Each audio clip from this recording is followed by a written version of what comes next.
Good morning, everyone. Thanks for joining us. Good morning. Welcome to the session, Powering the EU Through to 2050, Turning the Bioeconomy into Reality. My name is Liz Corbin. I am the Research Director of Metabolic and the Director of Metabolic Institute, and I will be hosting today's session. I will be joined by three amazing panelists, Carlos Lopez, Juan Perez, and Harman Decker, which we will have a panel after a brief introductory presentation by myself on the opportunities, barriers, and overall potential of bioenergy in succeeding upon the EU's energy transition goals. So first, we'll start with a brief presentation in terms of background context, and then we'll move straight into the panel. Great. First, next slide, please. So based on the OECD's Global Material Resource Outlook, currently we are consuming up to 24 million K-tons of biomass per year, and that accounts for about 26% of natural resource extraction annually. Next slide. And biomass is a really critical part of the bioenergy story, and also the overall EU Green Deal narrative. That's because across the 20th century, fossil fuels have really provided an unprecedented source of energy and raw materials for our economy and our way of life. Yet, we all know we are starting to run on empty. For every 4 barrels of oil that we consume, we only discover one more. And in an effort to transition towards a green and renewable economy, today we're seeing a large shift towards bio-based production systems as an alternative to fossil fuels. And this is often called the bioeconomy, where agricultural, forestry, and aquatic resources are being used in replacement of resources like fossil fuels to produce the chemicals, materials, and energy that we need as a society. Next slide. By analyzing global data sets, including the FAO, we can see that today biomass remains a critical resource within our global agri-food, construction, manufacturing, energy, and textile sectors. And with demand for biomass rising across all of these sectors, it's really critical that we begin to discuss how best to balance this important resource and allocate this resource across the various needs of local communities in a way that's environmentally sustainable. Next slide. So in collaboration with a group of global partners, Metabolic Institute has been developing a new open data initiative called the Global Metabolism Initiative, which will launch early next year. And what the GMI does is it combines spatial data on global material stocks and flows with cross-sectoral deep dives into key value chains where we map context-specific environmental and social impacts, and we really look at cross-sectoral competing demand. And in this way, it's our ambition that the GMI can offer a global overview of how we're currently consuming key natural resources like biomass, what the cross-sectoral competing demand challenges are that arise from that, and provide spatial insight into where social and environmental impacts are being felt the most. Next slide. All GMI data is completely open and will be made accessible through a web-based platform, which will launch in January of next year. And what we're aiming to do is really show spatially the impacts of resource cultivation and extraction across a range of environmental, social, and climate indicators. Now, next slide. To the topic at hand, zooming into energy for today's session, the energy sector is responsible for almost 3/4 of emissions that have already pushed global average temperatures 1.1 degrees Celsius higher since pre-industrial use. This is making the energy sector a critical pillar in finding solutions for climate change. As part of the European Green Deal, the Commission has proposed in September of 2020 to raise the 2030 greenhouse gas emission reduction target, including emissions and removals, to at least 55% compared to 1990 levels. This increased ambition, alongside energy efficiency and renewable energy targets, is really set to enable the EU to move towards a climate neutral economy and implement its commitments under the Paris Agreement. Today, the greenhouse gas target has been implemented and is being implemented by the EU emissions trading system, the effort sharing regulation with member states' emissions reduction targets, and land use change and forestry regulation. And through this kind of cross-departmental, multi-pronged approach, where all sectors are being expected to contribute both to reducing emissions and increasing removals, this is how the EU is aiming to achieve these ambitious targets. Next slide. This morning, we'll be looking at two models to help us understand a little bit more about the possible demand and supply scenarios for what role biomass can play in the green energy transition and satiating the energy demand here in Europe. The two models that I'll be presenting, and we can discuss more in depth in the panel, is first the impact assessment of the climate target plan, which is published by the Commission in 2020. And it provides data for the demand of biomass for different 2030 and 2050 scenarios. In addition to that, we'll be looking at the JRC's Espresso dataset published in 2019, which provides biomass supply scenarios based on an EU 28-wide open dataset for energy models on renewable energy potential. What these scenarios show is that towards 2050, biomass demand for bioenergy will be increasing substantially. However, the type of biomass used is highly likely to change, giving an increasingly limited supply of the biomass streams that we're currently using for bioenergy. Next slide.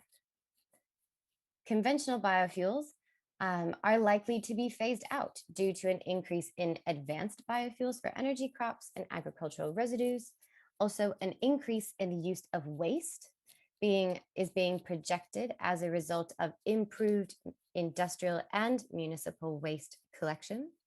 And moreover, new biomass categories, for example, lignocellulosic grass, like switchgrass, and short rotation coppices, like poplar and willow, are really seen to play a bigger and bigger role in biomass going into energy.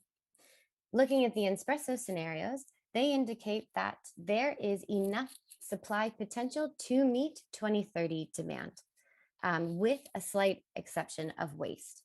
However, as we come up to 2050, demand within these scenarios is exceeding supply in both the low and medium scenario. And in the high scenario, whilst there is sufficient supply of biomass to meet total demand, there are some small shortages projected in energy crops as well as waste. And I'm really looking forward to diving into the comprehensiveness of these models and how our different panelists also see supply and demand scenarios for Europe in their own work. Interestingly, the large majority, so over 93% of the bioenergy used within both the JRC and Commission scenarios is expected to be produced domestically here within Europe for both 2030 and 2050 scenarios. Next slide.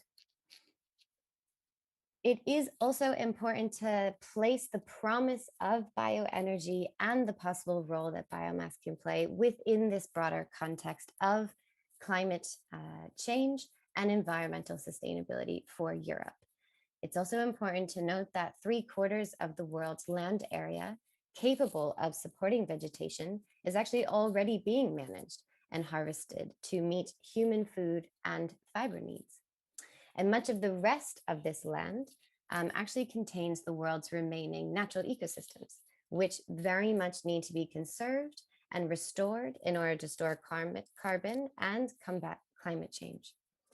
So, with projected demand for meat, dairy, commercial timber, and pulp remaining very high, alongside this growing demand for bioenergy, one of the questions we'll look into today is it possible to balance competing demands for biomass and ensure that bioenergy feedstocks don't undercut our European and global efforts to combat climate change and achieve a sustainable food future? There are most certainly some sources of additional biomass that are not competing with food production or otherwise dedicated use of land. You'll find some of these listed to the left-hand side of this slide, and they include things like timber processing waste, sawdust, black liquor, unused manure, urban food waste, and municipal organic waste. But one of our challenges will be to see how these possible resources really can be used at scale. At what scale? Since most of these residues are already being used for things like animal feed or soil fertility. Without a doubt, one or more of these sources will most certainly be a critical part of a very local energy transition in local context here in Europe.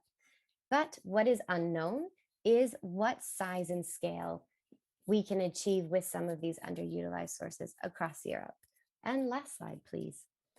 So in today's panel, we will be diving into that. We'll be hearing from sectoral experts, Carlos, Juan, and Harman, and really be exploring the current status of the bioenergy transition, unpacking some of the potentials and barriers, and looking at how this sector can grow and continue to evolve in a way that's truly sustainable.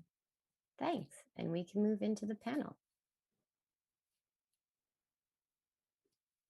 Well, hello, welcome everyone. Thanks so much for joining us. Do we also have Juan on the screen? I think I see myself double. Great. Okay. Hi, everyone. Now I see myself double, but also Juan, so that's okay and quite good. Let's start things off first with a question for you all. We know we need a green energy sector to fuel Europe. The EU, as we've heard, has set really ambitious targets for energy transition, with even higher targets due to come in relatively soon. Yet, many would say, and a lot of research has said, that progress really isn't being made fast enough, given the very short time frame we have left to make impact. So I'm really curious to understand what role you all feel biomass can realistically play within this green energy transition. What types of biomass should we be prioritizing and really investing in? At what scale do you feel they can operate? And how does it relate to the broader EU energy transition goals, including efficiency and renewables? I'd love to get a 1-minute introductory response from each one of you. Maybe we can start with Harman. Thank you, Liz, and thanks for the great presentation as well. Biomass is often not being looked upon very favorably due to some bad practices in the past. But biomass is actually really playing a crucial role within the energy transition. And I think we need to realize that if we would like to move fast, and we all want to move fast, that biomass is very quickly and very fast available for us all.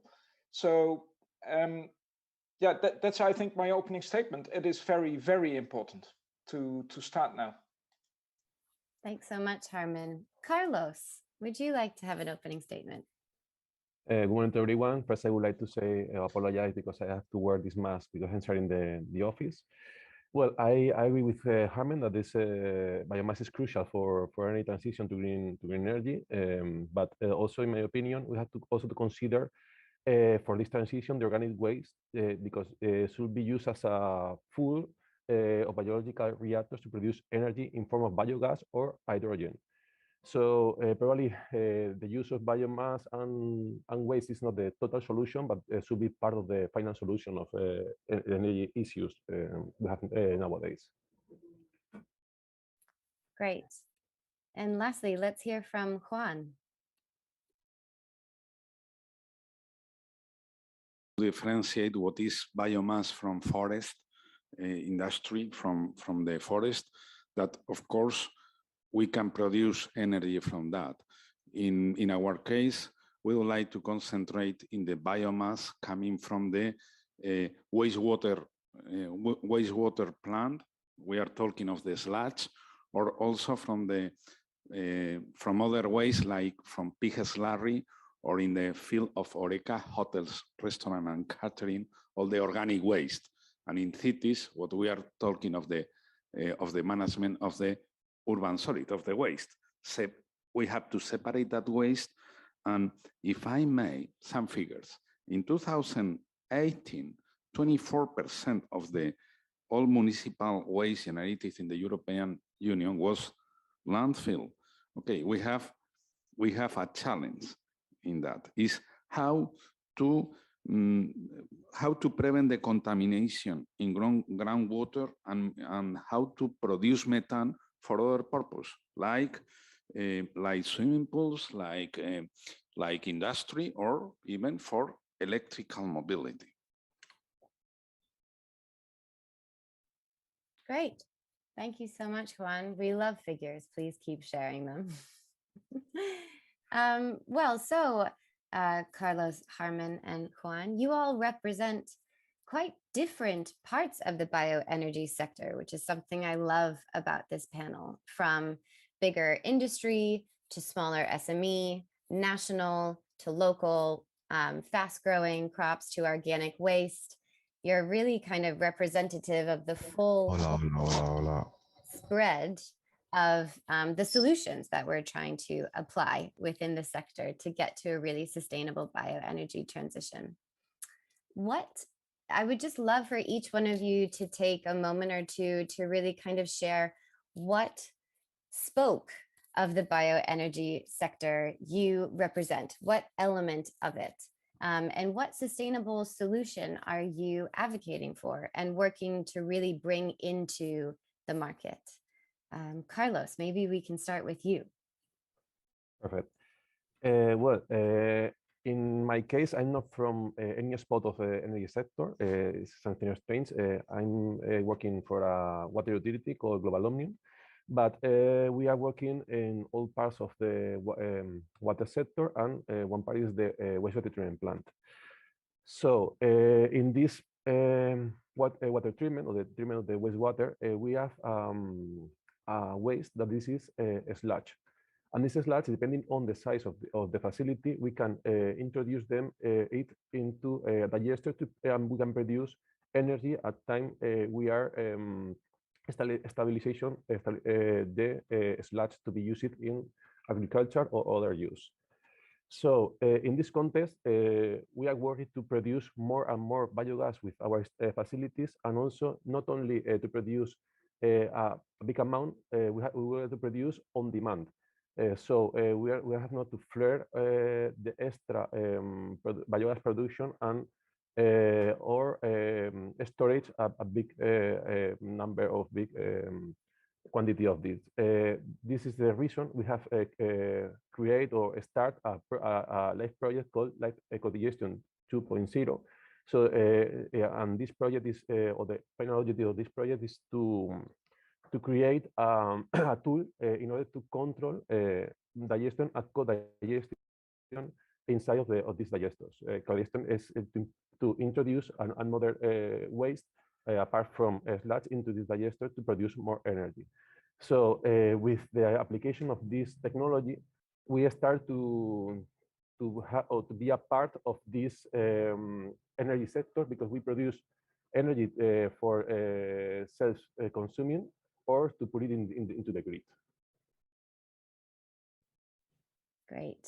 I love what you're doing and the role that a waste utility can really play in local bioenergy solutions. Harman, would you like to go next and tell us about the association? Sure. Thank you. Much to what Juan's are saying is we are representing basically the biogas or biomethane sector within Europe. So this is biogas coming from wastewaters or municipal solid waste or from agriculture or from industrial waste. The biogas is being produced is often being converted either to electricity and heat or to biomethane being injected into the grid, or they make even bioenergy from it. Just to give you some numbers, as you love it, around about 30 to 40% we expect that we can supply of the future gas need in 2050. At this moment, we produce already enough energy as the whole country, Belgium, consumes on gas. And the beauty, I think, of biogas is that it's a full circular approach.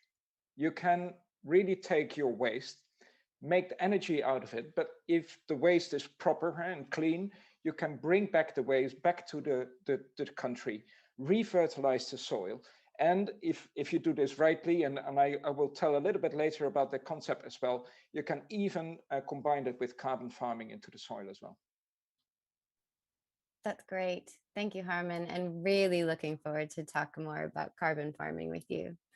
Juan, would you like to tell us about Vinova in the area of the bioenergy sector you represent?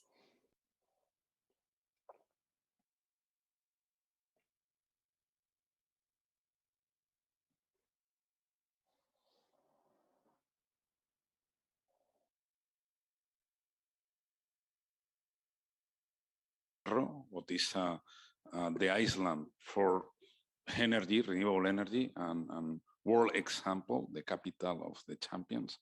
What we do from our team are working from 25 years ago in the European Union arena, and we are managing for the European Commission DG Connect the Open Innovation Methodology Startup Europe Awards.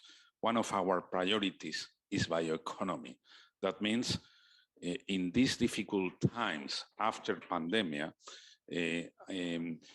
where is an important crisis, what we are helping is to understand the access to EU funding. We are talking of 750,000 million euros next generation that combined with programs as LIFE or Interreg can help us turning this bioeconomy into reality. We have 10 years for doing that.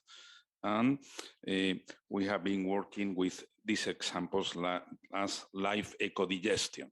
It means we transform, we use one of that 18,000 depuration water treatment plants to digest the sludge, but also other organic waste, like pig slurry or waste from the HoReCa sector.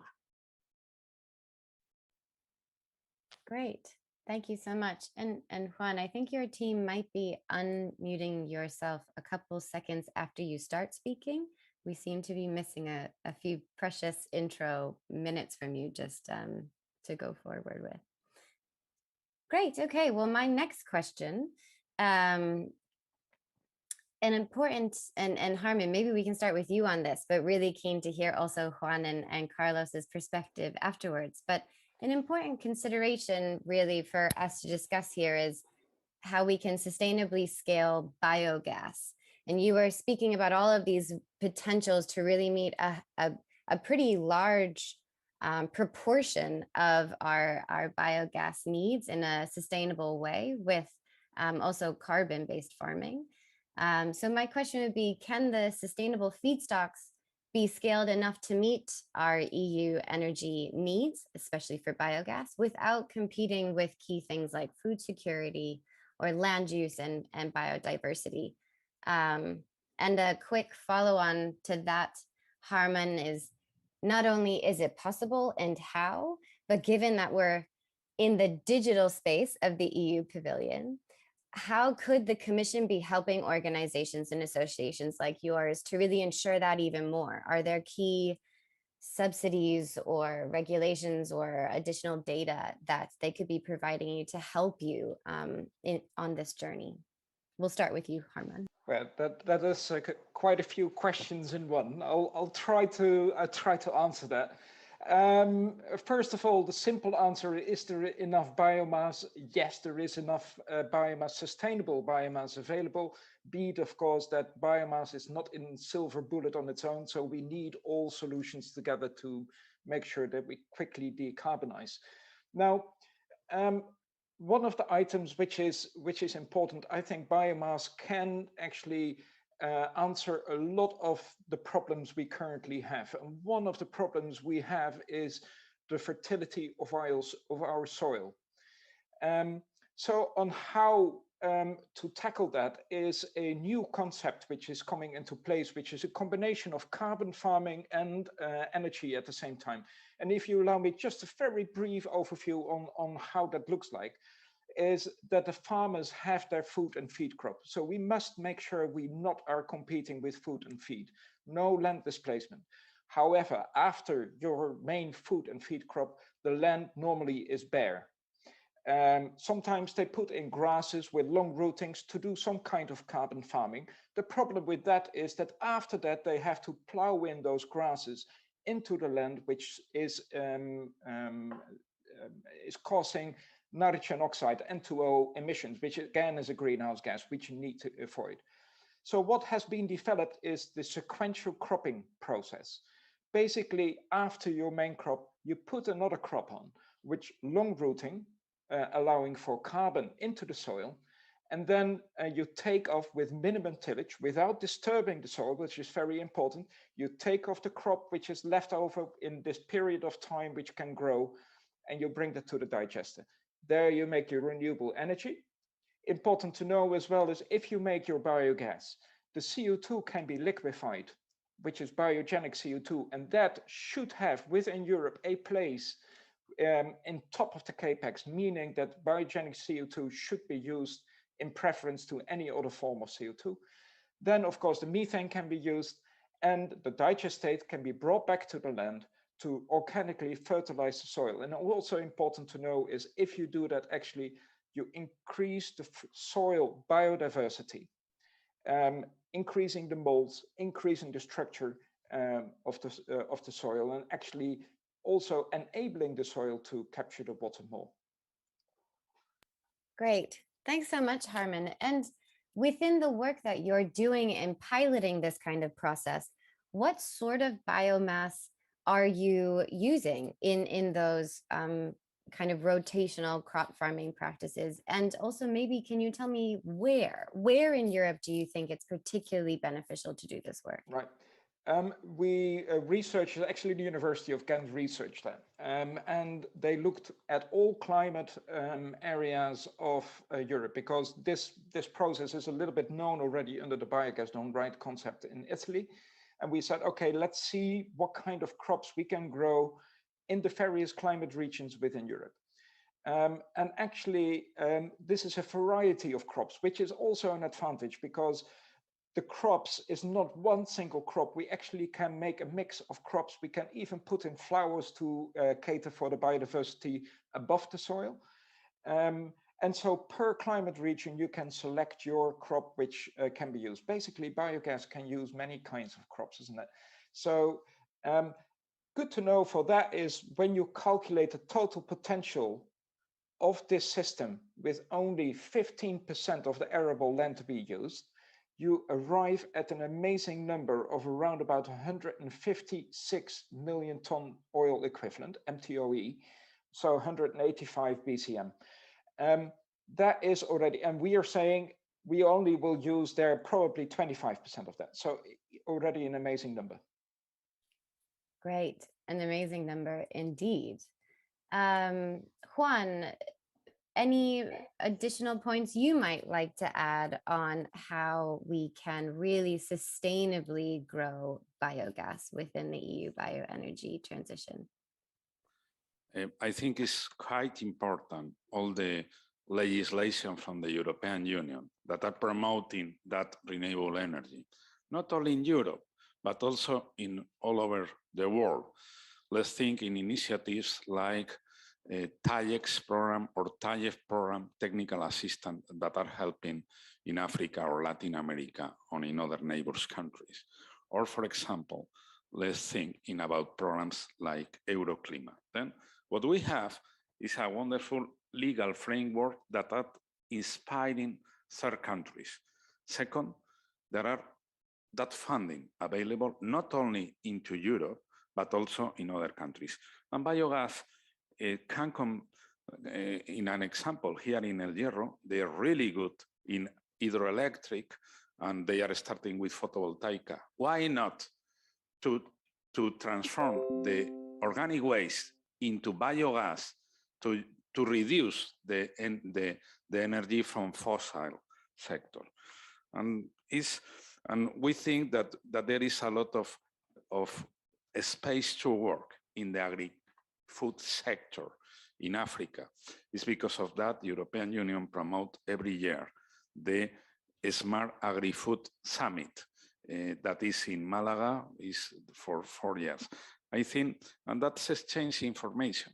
We are now, and thanks COP26, we can exchange concrete ideas to implement and to transform the bioeconomy into reality.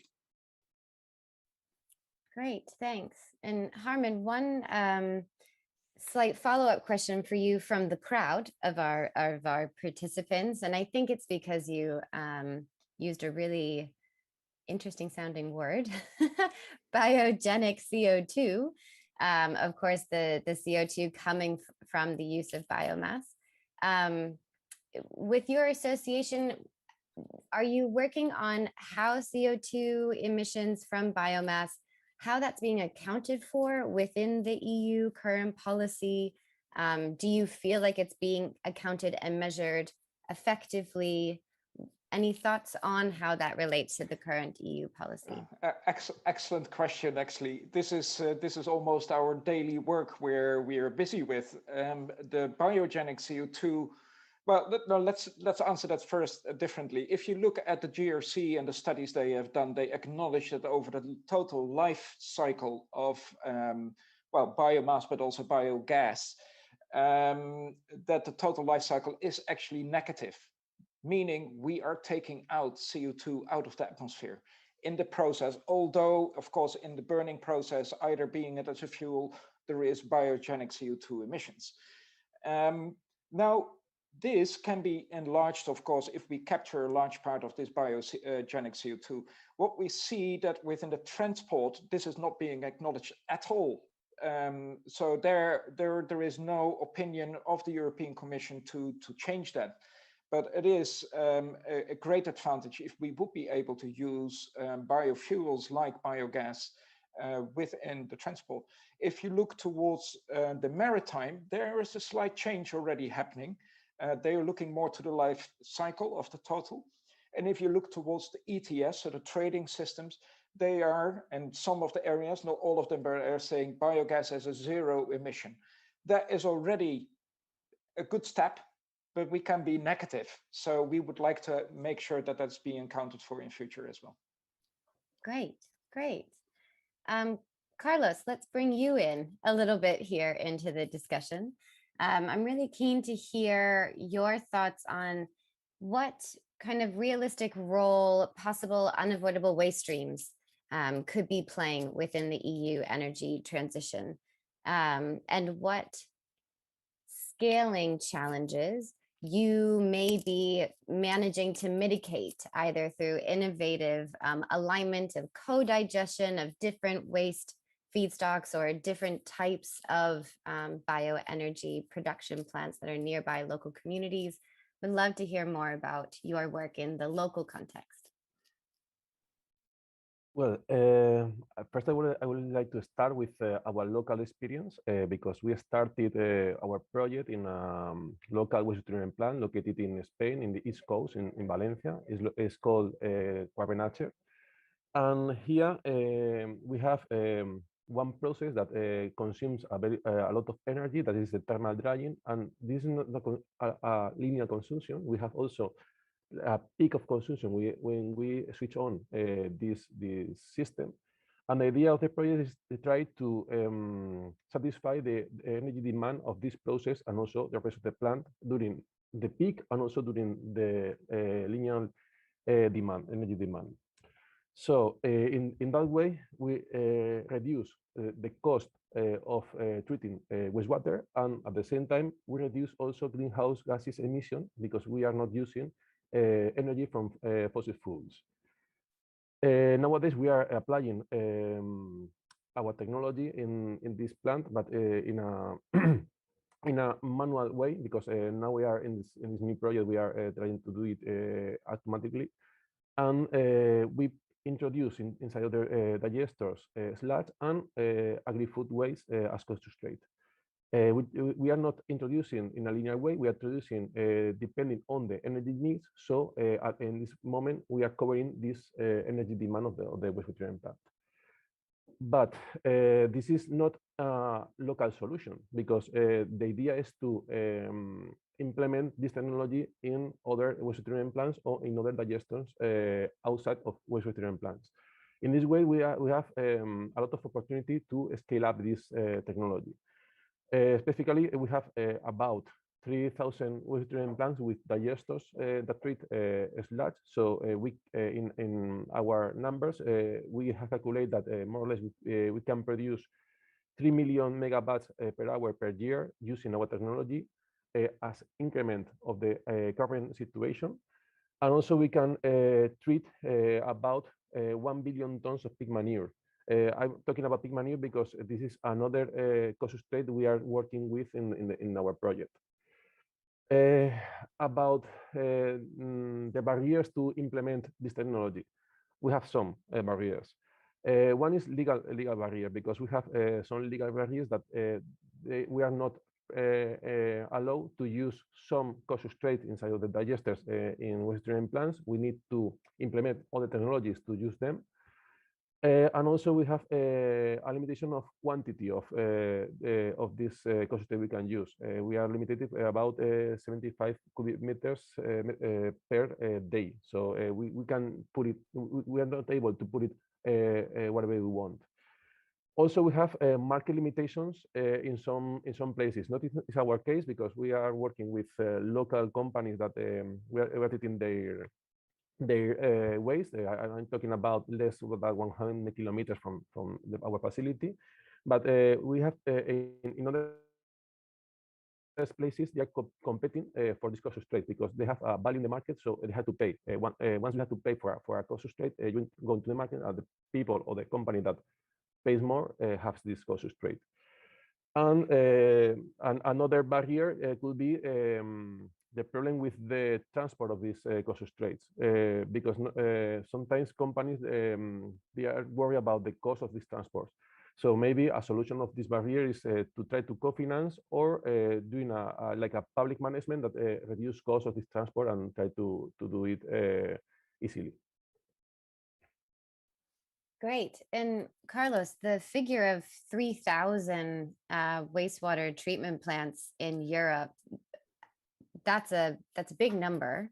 And the ability to really power themselves using the waste that they're collecting is really promising. Do you have a sense of how many of these actually could be using the solution that you're trialing, and what amount of energy is that within the EU?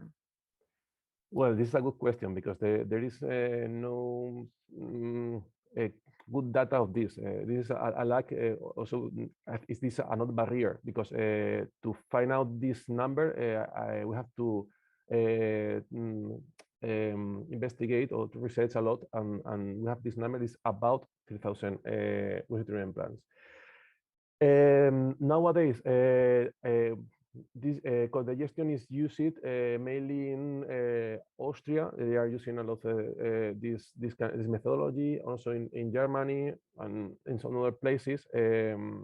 But the use of tools to control this co-digestion, just to produce more and more biogas, maintaining the stabilization of the digester, this is not spread in Europe. And nowadays, they need to treat a waste, and then they are put it inside of the digester, but sometimes they do it manually, and sometimes they have problems. So the idea of use this tool is try to solve these problems and introduce co-substrates in a good manner inside of the digester, just to avoid the destabilization, because this causes a drastic reduction of methane. That is the gas we would like to obtain, just to burn it or use it in other things. So the number we have found or that we have is this 3 million megawatts per hour per year of increment, because we are taking the number of the current situation we have in Europe, and then putting the results we have obtained in our previous project. So it's more or less we will have an increment of biogas production between 10 and 14% of current situation without using this kind of control. Amazing. What was that total number, Carlos? You cut out for me for a moment. The increase is 3 million megawatts per hour per year. Incredible. Harman and Juan, we've heard some really interesting barriers from Carlos just now, including things like logistics and regulation.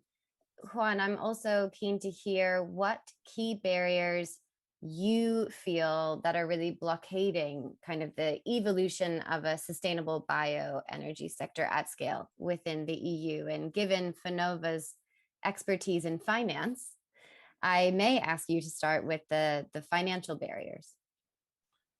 Okay, let's start with that financial barrier.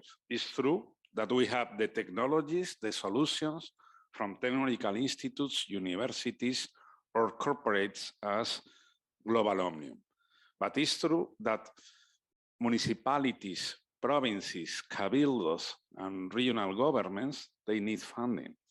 And then for that funding, we have also a lack of capacity building in how to write good proposal in these times of submitting that projects.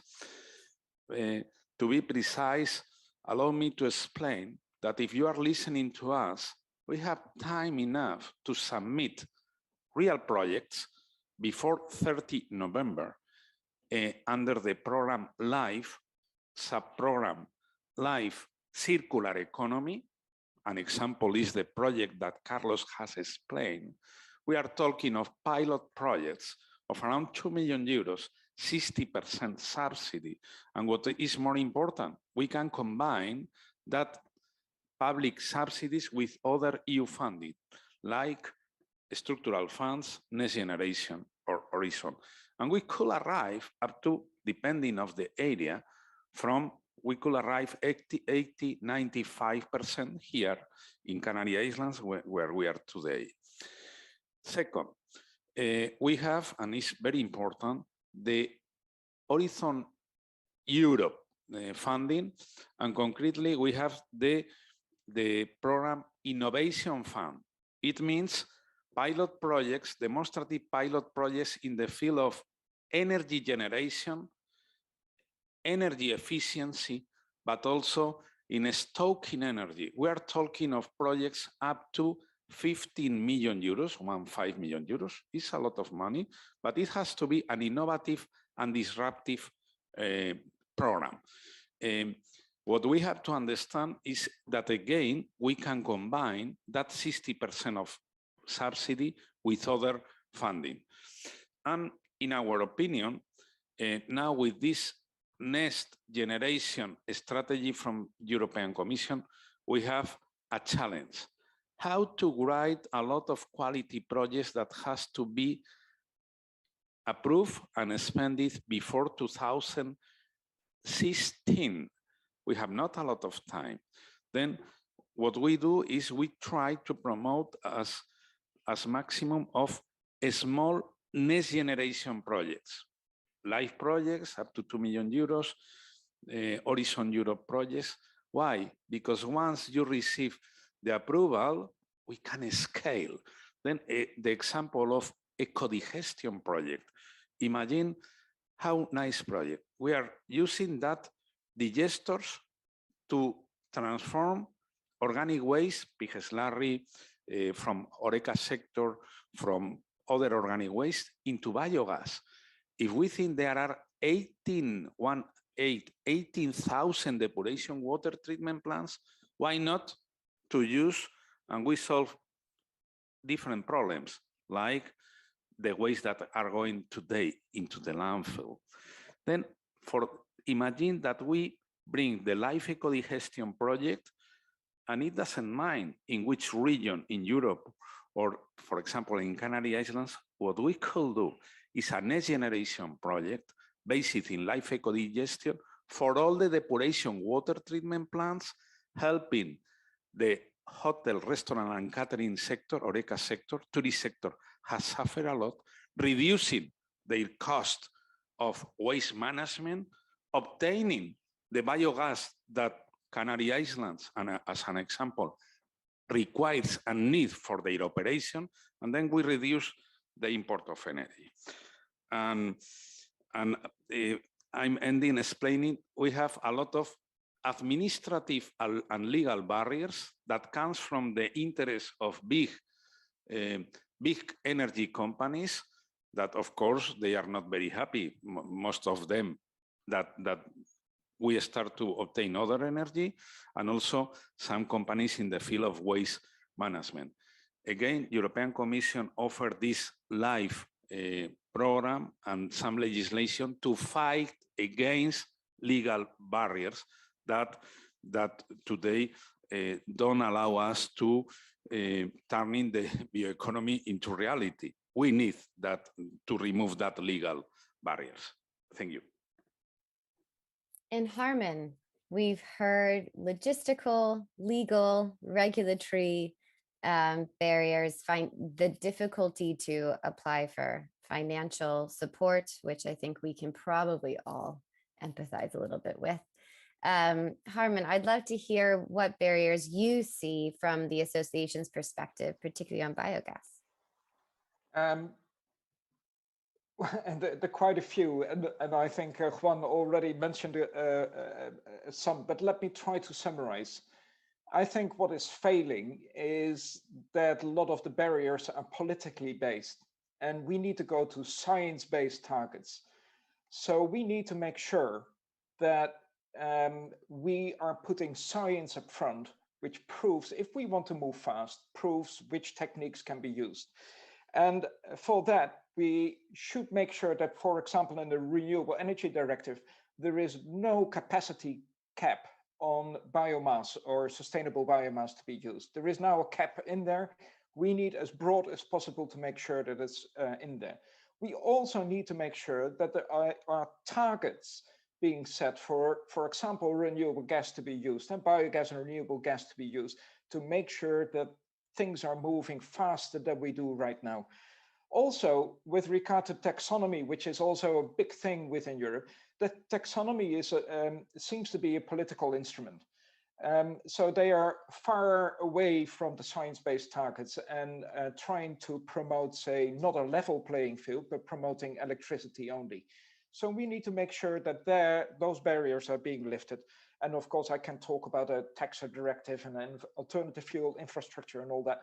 But those are, I think, the main ones. Science-based targets make sure that we are leading into the next era. Great. Thanks, Harman. And I actually have a follow-up question for you from someone in the audience, really diving into syngas. In particular, how might biogas from processes like wastewater treatment plants, like Carlos is working in, how do those compare with syngas that's coming from the thermal treatment of urban mixed waste? Harman, and then also Carlos, if you want to jump in, please feel free. Okay. Let me first say that the gasification of syngas is a process which is in parallel to the biogas sector. So there are streams which the biogas sector cannot treat because they are high lignin or they are different. And gasification offers a solution, especially the second generation gasification, which is in there, and the syngas coming from it. So what we can think of is in those 18,000 wastewater treatment plants we have in Europe, we can first of all anaerobically treat the wastewater, after which the sludge can even be going into a gasification plant because the sludge often is being polluted and we cannot use it as organic fertilizer. So I see it really as an addition. And when we see, I said before, we can reach around about 30 to 40% of the total gas usage in future within Europe. Around about 30% of that will be coming from syngas gasification type technology. Great, thanks, Harman. And Carlos, would you like to add anything there? I think Harman explained perfectly about this technology. Great. Great. Okay. Well, both last question from me, and then as well, anyone from the audience, if you have any burning questions, please make sure to pop them in now so we can get them included before our close at 9:30. But Carlos, Harman, and Juan, my last question is to ask you all for a final closing statement.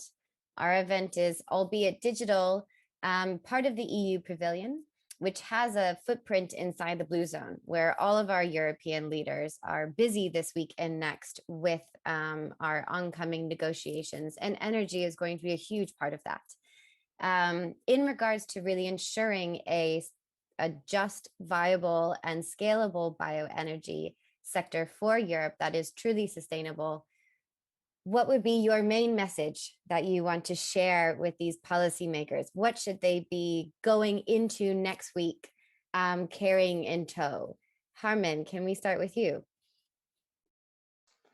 Big question. But I would say, and of course, with regard to biogas, we can be a multiple solution, not only on the energy side, which is already being talked about a lot. So let's say for the politicians, 3 words to remember. It is available, it is sustainable, and it is scalable right now. So do not wait. Great. And Carlos? Yeah, just to add to the final statement of Harman, I would like to say that both in academia and industry are developing nowadays technologies using waste just to satisfy energy demand, probably not all the energy demand of the continent, but part of it, with green energy, so renewable energy. But we need more support for its implementation in both economic and also regulations. Thanks so much, Carlos. I agree. Juan, over to you for the final closing statement. Okay. The statement is, please try to follow the different debates that are tomorrow. For example, there is an important event in the island of La Palma that is in COP26, is about the circular and disruptive solutions in textile fashion. That is quite important. And next Monday at 6:30 we will be in Glasgow about all the challenge of the biomass from the forest, firefighting. And again, and the clear message, we need to work together. We need public-private partnership alliance. That means politicians, municipalities, industries, enterprise association, to promote innovation in how we manage the waste, and from the waste we can obtain energy, as we have seen, but also we can obtain new materials, raw materials. We can obtain new materials to do things. That is and for that we are offering all of you to work under the European Commission methodology Startup Europe Awards, defining a challenge, identifying the startup or the university, and after, with funding from the European Union, implementing not only for European Union entities, also we have done that in Mexico, in Chile, and Panama, and the planet needs the effort from all of us. Perfect clothing statement. The planet needs effort from all of us.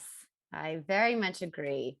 Thank you all so much, Carlos, Juan, Harman, for a great conversation. I hope you enjoyed it as much as I did. And thank you everyone from tuning in virtually, wherever you are, whether you're with us here in Glasgow or farther afield. And last thank you to the European Commission. Excuse me, Liz. For hosting us. Excuse me, Liz. Remember, we have to do the award of the Startup Europe Awards. It's 1 minute, yes. We are going now to announce the winner of the special edition Startup Europe Awards in bioeconomy, and the winner is a Malagan company, a startup from Malaga, Mr. Rafael Cintora, and the is Tex Factory. Tex Factory is a startup that brings natural raw materials and formulate new construction materials, and they are working in recovery marine, vegetable, and mineral waste to use for recycling. And allow me to end just the president of the island of El Hierro is here to offer the island as a living lab for energy. In 1 minute. Okay, yes, if I have a minute, Juanma, thank you. Thank you all.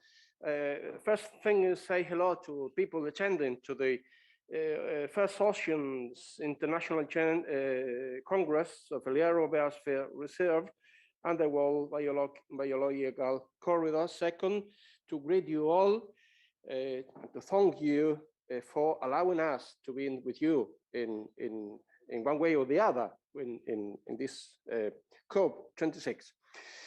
We want to say that from this last southwestern spot of Europe, that we are committed with the renewables, we are committed with fight against climate change and greenhouse effect. We try to translate into facts. Into facts? We have the 60% of our territory protected. We are a biosphere reserve from 2000. We are green park, geopark from 2015. And we produce with the hydro wind power station the 60%, as I said, of the electricity of the island. Not biomass, but everything will go. We'll try to have, we are not happy with this 60%. Our aim is to produce the 100% of the electricity of the island. Anyhow, we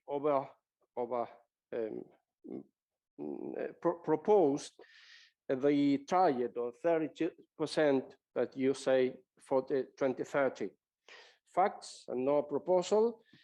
I want to say you that El Hierro is alive, and we are really ready to embrace what we will be very happy to embrace any European project on renewables. El Hierro is a place, El Hierro is where things will happen in the renewables fields. Thanks a lot, and we will be happy to hear from you. Great, thank you so much both for the unexpected addition. Carlos, Harman, and Juan, thank you so much for participating. And again, thank you to the European Commission for having us within the digital version of the pavilion. Enjoy the remainder of the COP, everyone. Thank you, Liz. Thanks, Liz. Thank you all. And you and Metabolic for the conversation. Thanks, everybody.